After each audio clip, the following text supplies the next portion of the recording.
yan ang stars ka. Ay, kain na kayo, recess na. Ang hindi tapos, kopya muna. Ay, ano yung mahabang iyan? Oh, lachaw. Lachaw. Ma'am, pag in English may spicy slice.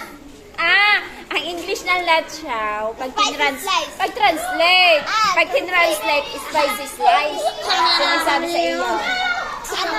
Napansin ko po kasi. Tunay ka na ang lachaw ay spicy slice. Ano kasi, napansin ko po, Chinese, tapos may nakalagay dito yung spicy slice. Saan galing? Ano po, tinitinda po. Ano po, ginawa po sa Chinese. Sarap ka ito. Opo. Pa-expert na ha. Mga kumain na nga lang po. Babaha. Opo. Ala, ba? Di kayo mamamaho mamaya. Pero masarap. Masarap. Ang laki pala. Spicy. Ano? Lachaw. Lachaw daw ang tawag. Mamahilig yung mga bako. Sa lugar, mamahilig. Huwag kayong magkakain nito ano. Mamahilig pa, mahilig po dyan. Masama sa kalusugan. Ma'am, alam niyo yung tonsil?